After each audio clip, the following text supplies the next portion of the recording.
Vamos a repasar un poquitito tu vida. Llegaste a la edad adulta, conseguiste un trabajo, trabajaste durante aproximadamente 40 años de tu vida, te retiraste. Si tuviste el consejo adecuado, si tuviste la oportunidad de aprender cosas durante tu vida activa, entonces aprendiste el concepto de lo que son los seguros de vida, cómo planificar para tu futuro, cómo juntar dinero para tu jubilación. Posiblemente adquiriste activos como casas, como tus vehículos, tuviste niños, etcétera, etcétera. Llegaste a jubilarte, viviste una vida plena, tranquila, y finalmente falleciste. ¿Qué pasa después del fallecimiento? Pues bueno, no estamos ahorita para hablar cuestiones de qué pasa en la vida después de la muerte. Estamos hablando aquí, en este caso, de qué pasa con tus activos que adquiriste durante toda la vida que estuviste trabajando.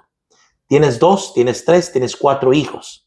¿A quién le quedan tus propiedades? ¿A quién le quedan tus vehículos? ¿A quién le queda el dinero por el que trabajaste durante tanto tiempo? ¿Por quién de ellos apuestas que se va a hacer cargo de repartir equitativamente ese dinero? El tema de hoy es el tema de los testamentos, de los fideicomisos. El tema de hoy es un tema muy importante porque aparentemente nuestra comunidad todavía no está empapada de lo que es el establecer un testamento antes de la muerte. Todos lo hemos visto en programas hasta de comedia, todos lo hemos visto y nos hemos reído al respecto, pero la realidad es que es algo que tiene que ser obligatorio, o debería de serlo, y es algo muy importante. Bienvenidos nuevamente a otra edición más de Dinero Magazine. Estamos con el señor Manuel Murga, Lilia Flores y Carlos Murga, entrando de lleno a este tema muy importante. Entonces, empecemos con la señora Lilia, que nos va a comentar qué es o cuáles son los tipos de herencias que existen. Muy bien. Hay 3 tipos de herencias. La primera es la herencia testamentaria, que como su nombre lo dice, se distribuye según el testamento del fallecido, ¿verdad? La herencia intestada se distribuye según la ley cuando no hay un testamento. La herencia forzosa se reserva para una parte de la herencia para los herederos forzosos, como los cónyuges o los hijos. la semana pasada tuvimos una charla interesante sobre hacer conciencia en la gente, que la gente debe de ahorrar dinero para su jubilación, porque hablábamos de que es muy bueno que después de que hayas trabajado toda tu vida, pues puedas disfrutar a lo mejor de unos buenos años donde ya no tienes tus obligaciones de ir a un horario, donde vas a hacer lo que quieres, vas a viajar, qué sé yo, ¿no? Pero bueno, si la gente nos hizo caso, digamos que los muchachos que nos están escuchando hoy no se hacen caso y empiezan a juntar dinero y en 40 años, cuando ya tengan mucha plata, pues así como todo empieza, todo termina. Entonces un día de tantos te vas a morir, ¿no? Entonces sería muy bueno saber qué ha pasado aquí en Estados Unidos con tanta gente que ha hecho millones y millones y millones de dólares, esas herencias, a quién le han quedado y qué han hecho los hijos o los allegados con ese dinero después de la muerte, ¿no? Pero hablemos nosotros de las personas a pie, la gente como nosotros que está luchando por salir adelante, pero de repente junta por ahí 2 casas, 3 casas, hay personas que tienen un edificio rentando, tienen su buen dinero en el banco, pero te vas a ir y hablabas algo, ¿quién se va a quedar con todo eso, no? Dice por ahí un dicho, nadie sabe para quién trabaja, entonces tenemos que aprender sobre eso. Entonces, lo que estamos tratando hoy es a quién le vas a dejar tus cosas. Obviamente uno pensaría en ese viejito que ya tiene 90 años y que se va a morir, pero realmente se mueren personas de cualquier edad, ¿sí? Y tú algo estás dejando. Si ya tienes una casa, aunque sea con deuda, pues la vas a transferir a alguien seguramente. Entonces este tema es para cualquier persona que mientras tenga bienes, en este caso bienes, aunque sea una cuenta de banco, tiene que saber a quién le va a dejar ese dinero. Entonces todo el mundo debería estar preparado para saber a quién le dejo las cosas para evitar un montón de conflictos, que es lo que vamos a ver más adelante. Una persona sin un testamento, una persona sin una decisión final de a quién le dé a los bienes, deja un montón de conflictos en la casa. Nosotros hemos sido testigos de conflictos que se dan de nuestra gente que vive, por ejemplo, tiene terrenos o tiene herencias en otros países, se mueren acá y qué pasa con todo eso, ¿no? Los hermanos, la familia, todo comienzan a pelearse por lo que se queda. Entonces es importante que tengamos conciencia de dejar algo escrito para evitarnos esos conflictos familiares, porque el que se va, pero el que se queda con plata, pero con un montón de problemas y conflictos también que hacen que las familias se separen, ¿no? Y en base a lo que usted está diciendo, señor Manuel, ¿cuándo sería entonces lo ideal para hacer un testamento? No, como dicen, no esperar hasta que ya estén viejitos, sino ¿cuándo sería lo ideal? Pues yo creo que desde que uno empieza ya a tener sus bienes hay que pensar en eso, porque no sabes, así como insistimos en que la gente debe tener un seguro de vida, también la gente debería tener un testamento, porque el día que te vas, hasta un carro da problemas, ¿no? Hasta un carro que dejes ahí da problemas. Las cuentas de banco. Las cuentas de banco, lo más sencillo que la gente puede tener, hasta eso da problemas.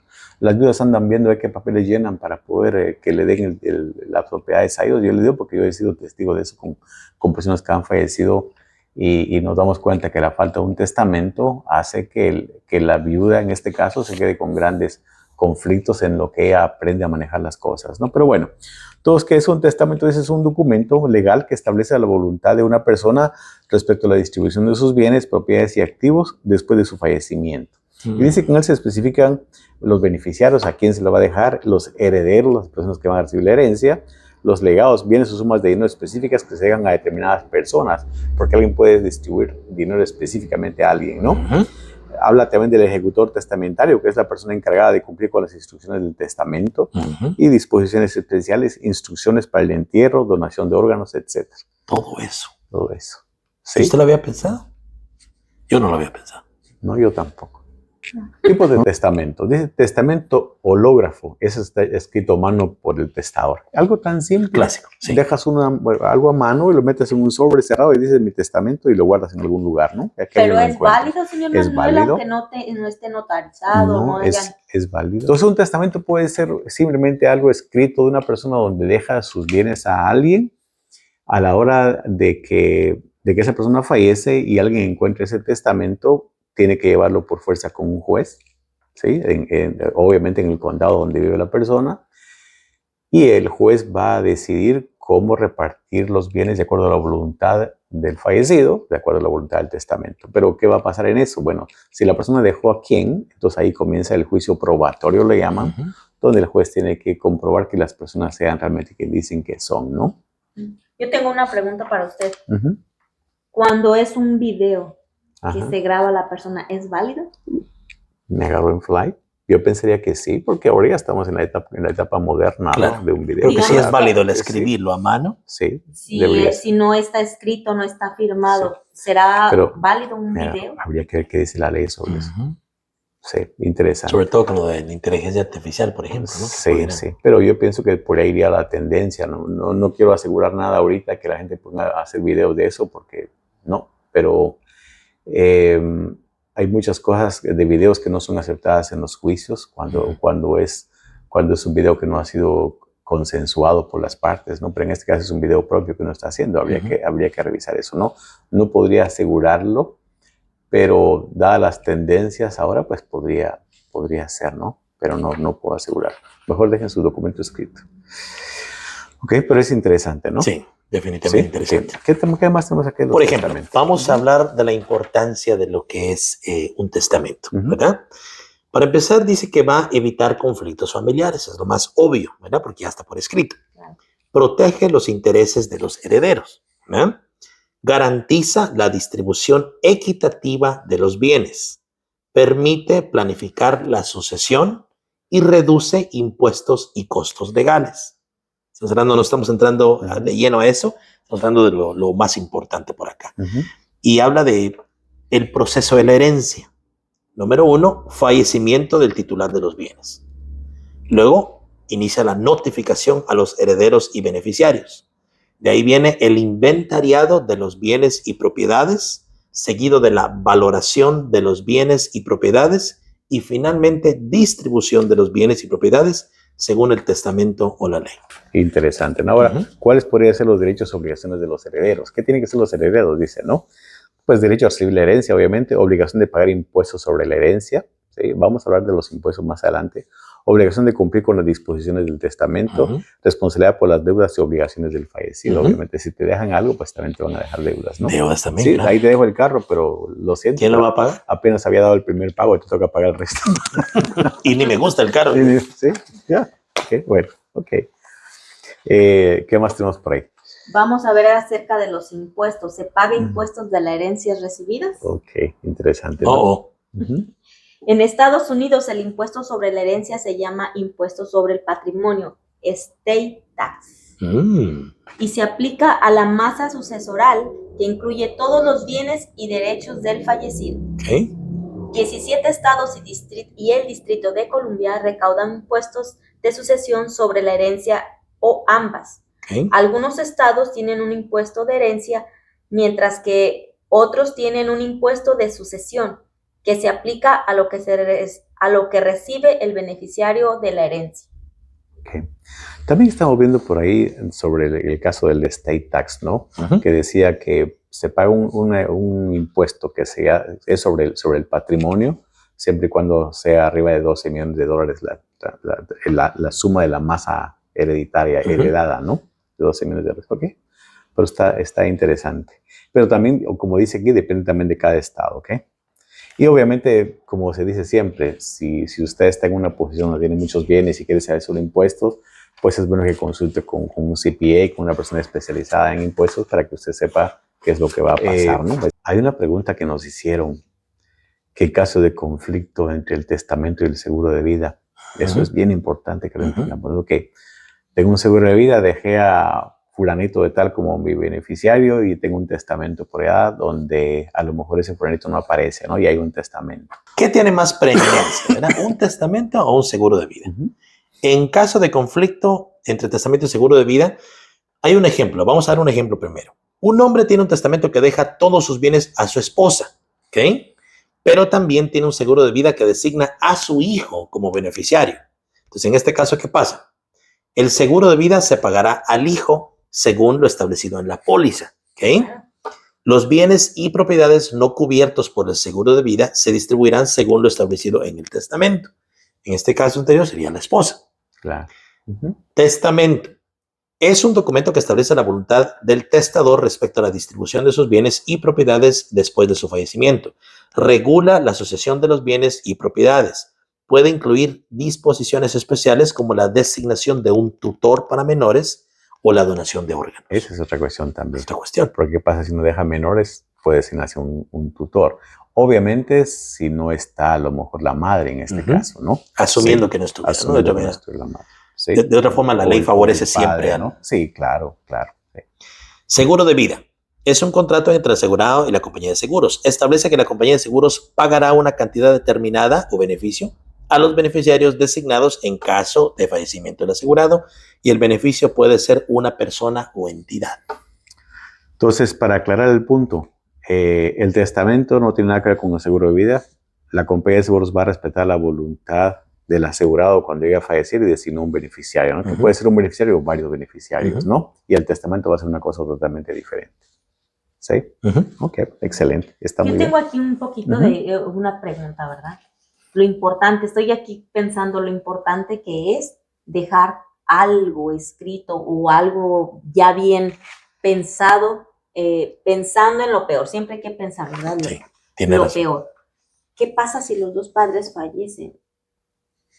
Ahorita hay muchos accidentes, muchas situaciones. ¿Qué pasa si los dos padres fallecen?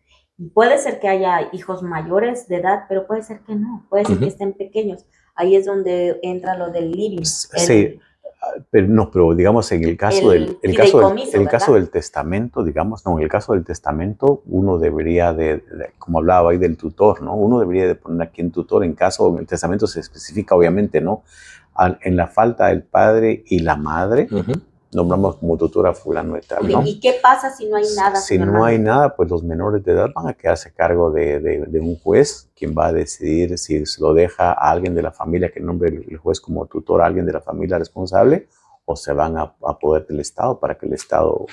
Creo que yo había escuchado algo así, ¿verdad? Sí, que puede ser el Estado quien tenga la tutoría y puede manejar ese dinero o eso hasta que uno de ellos sea mayor de edad. Sí, claro, lo que se haya quedado sin testamento se lo van a dar a los muchachos cuando cumplen sus 18 años, ¿no? Pero mientras tanto a lo mejor se van a un foster parents o algo por el estilo, ¿no? Sí. Es importante el dejar por escrito algo antes de que algo te pase. Pero más allá de eso es cuáles son las consecuencias de no hacerlo, que es lo que estamos diciendo ahorita. Visualízate tú entonces tocando madera, un accidente tú con tu cónyuge, ¿verdad? Tu esposo o tu esposa. ¿Qué es lo que va a pasar? Tus activos, pólizas de seguro, carros, deudas, todo lo que tú tienes tienen que pasar entonces a manos del Estado. O sea, el Estado es quien va entonces a decidir porque tú no lo hiciste. Digamos que cuando hay bienes, entonces hay un proceso que le llaman de intestado, ¿no? Okay. Sí, entonces vienen los herederos universales que se llaman, digamos que en este caso, si solamente se quedaron los hijos, pues los hijos son los que van a tener, digamos que el derecho sucesorio en primer lugar, ¿no? Sí. Obviamente los hijos reconocidos, ¿no? Reconocidos sí. Y mayores de edad. Sí, claro. Y pueden aparecer hijos que no sabías, pero también eran reconocidos. Sí, pero tienen derecho. Entonces, si no hubieran hijos, pues tendría que ser los hermanos, por ejemplo, los padres, en primer lugar, los abuelos, por decir algo, los padres de los... ¿Sí? Porque acuérdense también, ahí tiene mucho que ver la herencia. Cuando, por ejemplo, en el estado de Illinois no se reconoce los derechos sucesorios de las uniones de hecho. ¿Sí? Interesante. Cuando una pareja no están casados es problema, porque no se reconoce ese derecho sucesorio de la esposa. ¿Pesaría más entonces un hijo, por ejemplo? Tienen que ser los hijos, ¿sí? Entonces, tenemos que ver la ley de su estado para poder ver eso. Pero entonces, si no hubiera testamento y hubieran bienes, entonces van a tener que ir a un juez y ahí van a tener que iniciar un juicio de intestado. Van a tener que llevarse todas las pruebas de los bienes que la persona tenía, van a tener que aparecerse las personas con más derechos y el juez va a decir la distribución de eso, ¿no? Y en caso, señor Manuel, que haya parejas, porque pues hay muchísimas que sean muy jóvenes, que tengan niños pequeños, vamos a pensar que una cuenta de banco, que ellos están iniciando, ¿verdad?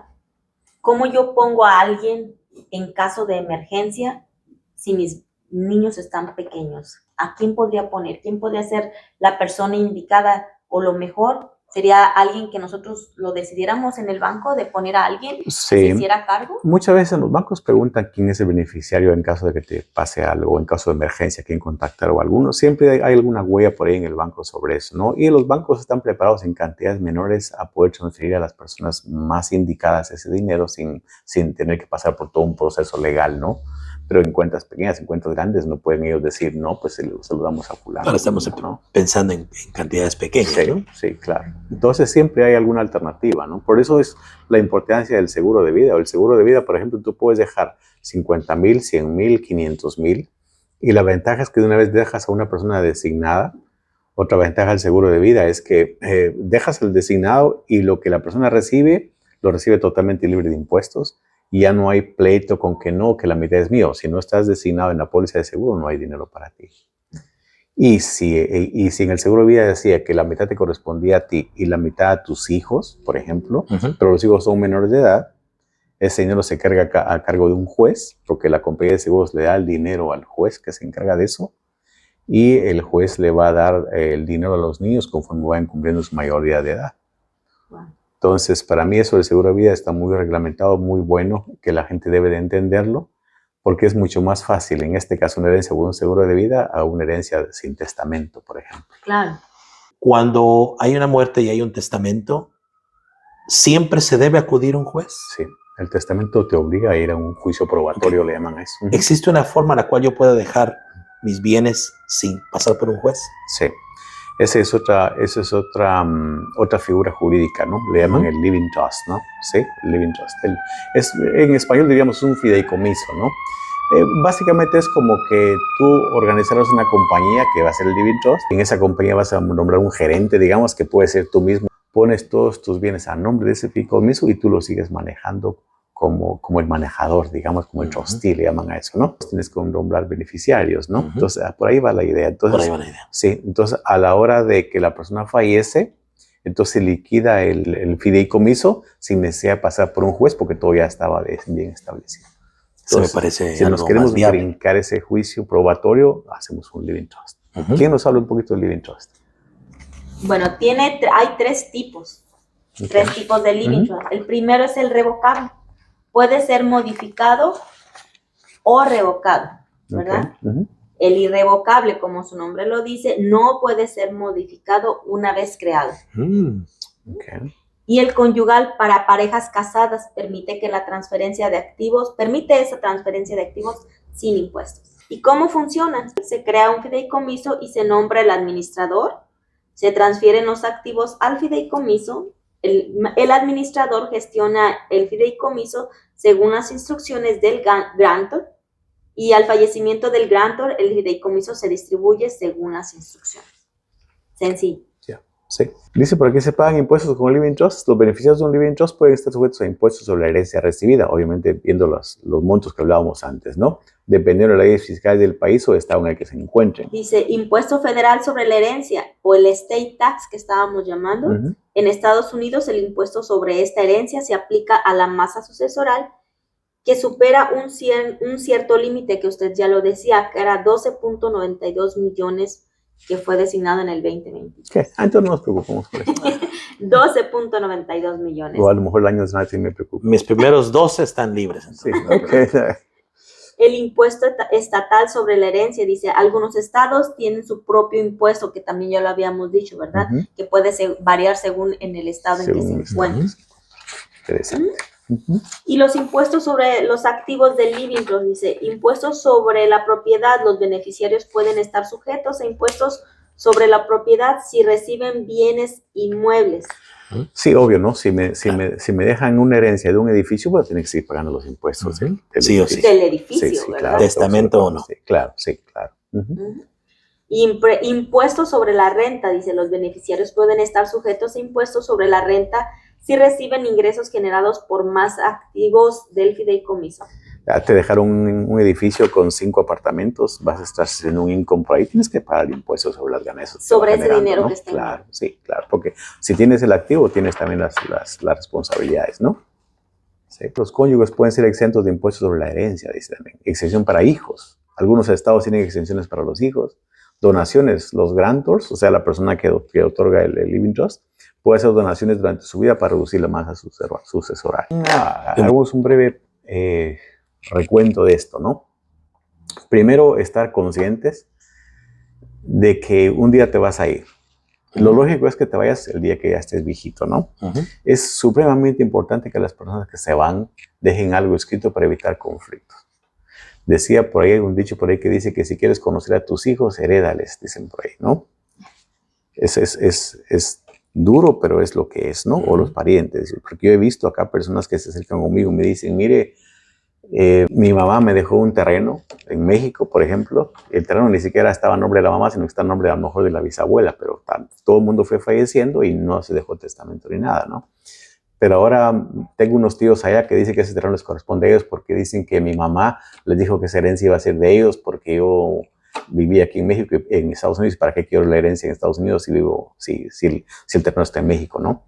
Entonces empiezan conflictos de personas porque digamos que es muy normal que tú tienes tus cosas y cuando tú falleces, la gente allegada empieza a pensar, ¿a quién le va a heredar esa estufa? ¿Quién se va a quedar con ese mueble tan bonito? ¿A quién le va a heredar ese televisor que tiene ahí de 80 pulgadas que yo siempre quise tener uno así? Con cositas sencillas, ¿no? No digamos el terreno, no digamos la casa, no digamos... Entonces, el tema de hoy creo que es muy importante para hacer conciencia en la gente, que disfrutemos las cosas en vida y que no dejemos conflictos cuando nos vayamos. Y la mejor manera de no dejar conflictos es o te gastaste toda tu plata y te disfrutaste todo en vida, asumiendo que vas a saber cuándo te vas a morir. Asumiendo que vas a saber, ¿no? O dejas algo escrito para evitar conflictos a las personas que se quedan. O sea, los ejemplos aquí son infinitos, son interminables de consecuencias y cosas que pudieran estar pasando, ¿verdad? Creo que lo comentábamos el día de ayer. Mi mamá ya está muy enferma, pero yo sé que tiene muchos activos. Yo utilicé el último mes de vida, ya que sabía que más o menos la señora se iba a ir, y la empecé a cuidar. Pero en realidad, antes de eso, ni la venía a visitar. Claro. Ni rosas le llevaban, ni para su cumpleaños le llamaban. Se parecen un montón de nietos ahí, todos querendones, ¿no? Ay, bien amorosos, bien amistosos los nietos, y ahora están ahí, todos ahí merodeando, ¿eh? Entonces, ¿qué pasa en situaciones así, verdad? Hasta llegan de negro, ¿verdad? Hasta llegan de negro ya con sus velas y demás, y la señora, pero yo qué, si no estoy bien. Entonces, a lo que voy es que ejemplos así como estos son ejemplos reales que pasan todo el tiempo. Entonces, si usted quiere evitar el encontrarse con una situación así, muy penosa que termine rompiendo la relación de la familia. Sabemos que mientras los papás existan, siempre hay unión de los mismos hermanos, hermanas, ¿cierto? Pero en cuanto se remueve esa figura, muchas veces hay separación. Claro. Y eso es sin involucrar dinero, simplemente por el hecho de que ya no está la figura central. La excusa del por qué nos íbamos a juntar. Ahora se va esa excusa, y si hay dinero de por medio, imagínese usted entonces el problemón que se va a armar en su casa, sobre todo si esta persona dejó activos. Evitemos esta situación, pensemos por favor, durante los diferentes episodios de la revista, siempre hemos dejado diferentes mensajes y hemos tratado de nosotros compartir un poquitito de lo que uno va aprendiendo en cuestiones de las finanzas. Después de todo, somos Dinero Magazine, ¿verdad? Entonces sentimos la obligación de comunicarles a ustedes lo importante que es. Y yo sé, cada episodio suena como que haz esto, y haz lo otro, y haz esto, pero son cosas que existen. Y son cosas que otras demográficas, otras, ¿verdad? Otras razas, otras culturas ya lo están haciendo. Es que no estamos hablando de ciencia ficción. No. O sea, son cosas reales que a todos nos van a pasar. Entonces, ¿qué tan preparado estás? Esa es la pregunta, ¿no? Y tomen en cuenta también que tú puedes tener hijos, pero puedes tener nueras, puedes tener hijas y puedes tener yernos. Ay. Sí. Entonces, y ustedes se llevaban bien, pero en cuanto llegaron los yernos y las nueras y todo lo demás. Todo hay que pensar. Sí. Entonces, lo mejor es un papelito por ahí escrito.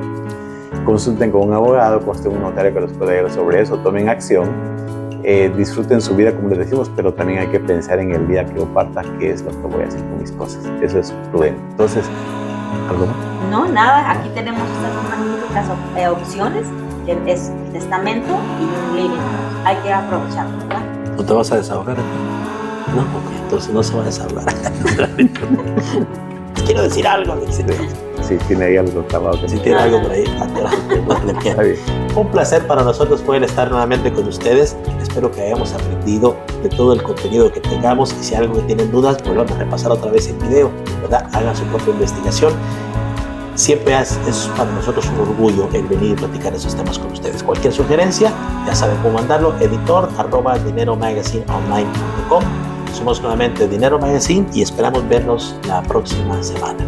Compártelo con la familia y con los amigos, por favor, que este tema es muy interesante. Hasta luego, entonces. Hasta luego. Gracias.